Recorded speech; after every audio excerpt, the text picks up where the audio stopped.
Okay, let's unpack this. Have you ever felt like learning a new language, especially English, is this massive mountain you just can't seem to climb? Or maybe, you're right in the middle of it and feeling a bit stuck. Yeah, that feeling is pretty common, I think. Well, today we're diving into a really fascinating collection of insights that promises to make learning English not just easy, but maybe even fun. Oh, fun is good. We like fun. Definitely. We have a wonderful set of notes here from a YouTube video, actually. It's a personal account, really, sharing a journey from being scared of English to fluency. Ah, a personal story. Those are often the most revealing, aren't they? They really are. So, our mission today in this deep dive is to pull out the most important nuggets from this experience. Yeah. The practical tips and maybe more importantly, the mindset shifts that can truly speed up your learning and keep you hooked. And what's fascinating here, I think, is how these personal stories, these anecdotes, they give you more than just theory. It's lived experience. We're going beyond the simple do this, do that list to really understand why certain strategies work. Right. And maybe more importantly, how they tackle those common hurdles learners face, like just feeling totally overwhelmed by information or that constant feeling of self-doubt. Yeah, that information overload is real. Totally. So if we kind of connect this to the bigger picture, this deep dive offers a sort of shortcut.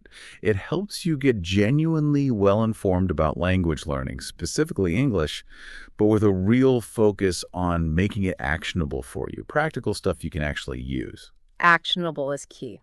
Okay, so moving beyond theory to lived impact, as you said. Let's start right at the beginning of this person's journey. The source mentions this really powerful story about facing fear, like occasional fear of English. Yeah. What was that first step, that really crucial thing that changed everything?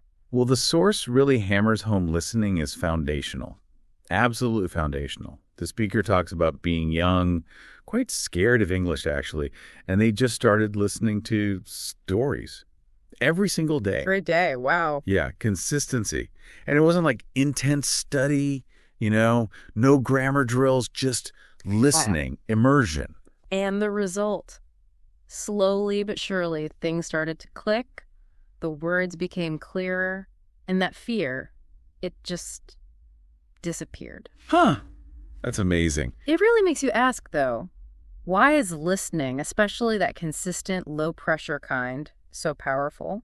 Why does it work so well at the start? Yeah, what is it about just hearing the language that dismantles that fear and builds a base? Especially when, traditional methods often push you to speak or study grammar right away. Well, I think the source implies it's about that consistent low-pressure exposure. It lets your brain subconsciously absorb patterns, the rhythm, the intonation of the language. It kind of bypasses that analytical part of the brain that gets scared or critical. A bit like how kids learn their first language, right? Just by being in it. Like learning by osmosis almost. Exactly. That foundational osmosis builds the sort of intuitive feel for the language. So when you do start more formal study later, it feels way less intimidating. You're just letting the language wash over you until it starts to make sense. You hear new words, you pick up pronunciation, you see how they're used, all without that pressure to perform immediately. And this idea of gentle input, it wasn't just listening to stories, was it? The source mentioned other things too. No, absolutely. It extends beyond listening. Reading is highlighted as just as good, especially starting simple, like really simple books, maybe even ones with pictures. Picture books, okay. Yeah. And there's this charming little story they tell about reading a basic book about a lost cat. Sounds trivial, right? A little bit, yeah. But from that one simple story, they learn a bunch of new words. It just shows that effective input doesn't have to be complicated. Your brain doesn't need complexity overload. It needs consistent, understandable stuff. Simple stories can be incredibly powerful for building that intuition. And watching things too, right? Like cartoons or movies. I think they said they learned words from a funny dog cartoon. Yep. Cartoons, movies, anything, really. It seems the key principle here is just getting English into your ears and eyes consistently. In ways you actually enjoy. Exactly. So it doesn't feel like homework, making it part of your daily life. Right. The source actually uses the phrase, surround yourself with English. And they give practical examples, like, changing your phone's language setting to English. Oh, that's a good tip. Simple but effective. It is. It creates that constant low-level immersion. So you're always bumping into the language, songs, news, signs, whatever. And over time, it just starts to feel more natural, more intuitive. It stops being a subject you study and becomes part of your world. That makes so much sense. This gentle, enjoyable immersion really sets the stage. But, we both know passive input isn't the whole story. You have to do something with it. So what does the source say about that next step?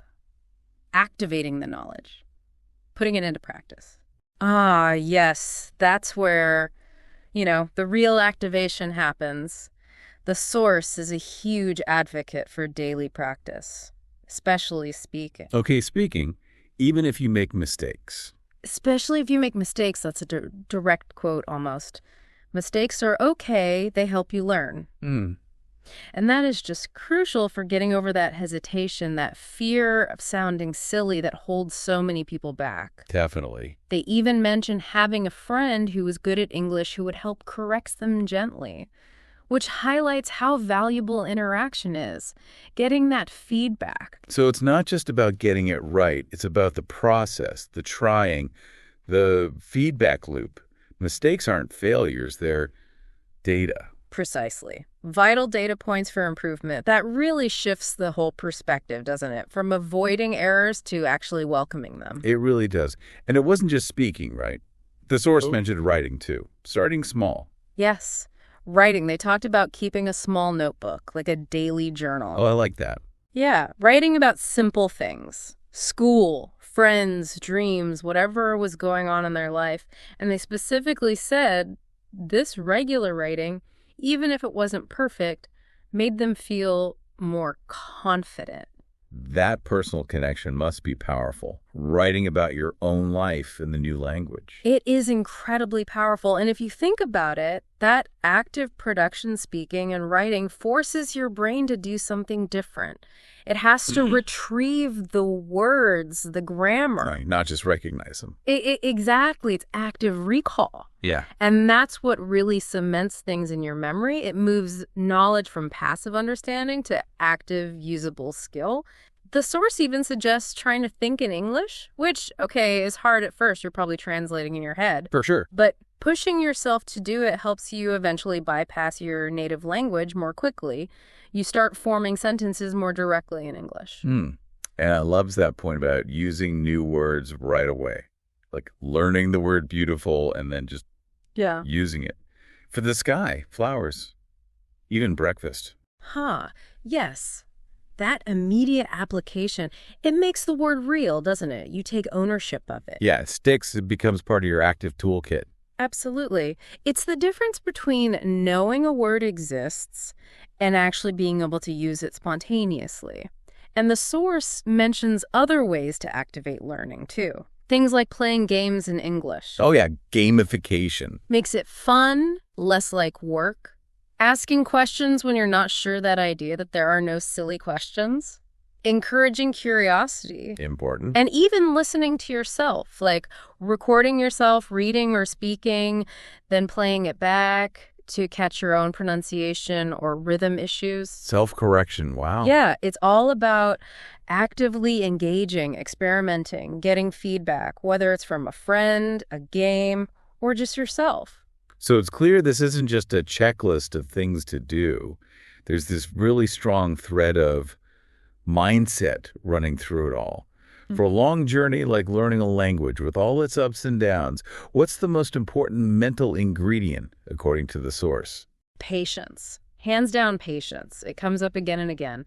The source explicitly says learning does not happen in one day and really urges you not to give up. Easier said than done sometimes, though. Oh, absolutely. They even share feeling sad or frustrated when they didn't understand things. But the key was they kept going. And that's where mindset is everything, isn't it? That resilience, Mm. understanding that plateaus and difficulties are just part of the normal process. It's about the long game. So how do you sustain that patience? How do you keep going when it feels tough?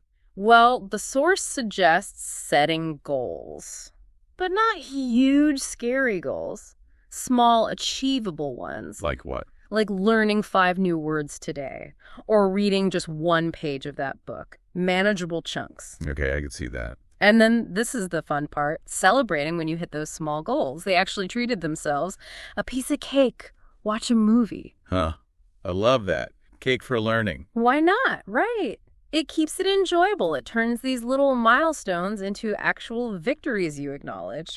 Keeps motivation up. Yeah, makes it less of a grind. Exactly. And tied right into that is reviewing what you've learned regularly. Looking back at your notes, maybe rereading something you wrote a month ago, or listening to that story again. Why is that so important? 2 reasons, really. 1, it helps cement the knowledge in your long-term memory, that spaced repetition idea. But 2, it lets you see your progress. You look back and realize, wow, I really have improved. That visual evidence of growth is hugely motivating. Ah, I see. So it fuels the positivity. Definitely. And it reinforces that idea we talked about earlier, not being afraid of mistakes. The source calls them your best teachers. It reframes them. They're not failures. They're just feedback showing you where to focus next. Proof your brain is working, trying things out. So bringing it all together. Mm-hmm. What's the message for someone listening who feels maybe overwhelmed or just frustrated with their progress? It happens to everyone. It really does, and the source addresses this directly. Take breaks. Be kind to yourself, especially on those hard days. It's not a race. Exactly. That's crucial. Don't rush. Don't compare yourself to others. Everyone learns at their own pace. Be self-compassionate. The source actually frames the whole thing as an adventure. Adventure. I like that. Yeah, emphasizing enjoying the journey itself. Every step, every new word is like a treasure you find. It's about finding the joy in the small steps, the little discoveries, because fluency isn't one giant leap. It's the sum of thousands of those small, often enjoyable moments. Wow, what a deep dive that was. We've really unpacked a lot there. From that gentle immersion, listening, reading, watching, to really actively practicing speaking, writing, and maybe most importantly, cultivating that mindset, patience, celebrating small wins, being kind to yourself. Mm-hmm. The journey, like our source reminds us, it's about enjoying the process, finding that treasure in each new word, not just fixating on the final destination. Yeah, and if we connect that back to the bigger picture, this whole deep dive really underlines that learning a language isn't just about stacking up vocabulary words like bricks. It's more like developing a relationship with the language, like tending a garden. A garden. Tell me more. Well, every word you learn is like planting a seed, right? And every sentence you manage to put together is like a flower starting to bloom.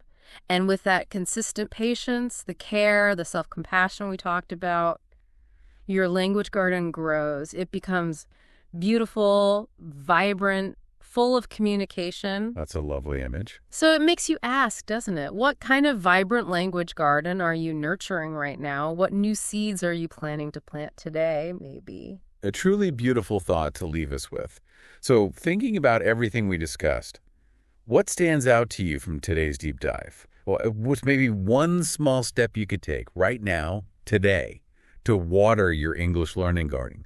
Could be listening to just one song, writing one sentence, or even just remembering a word you learned last week and feeling good about it. Keep learning, keep growing, and keep shining.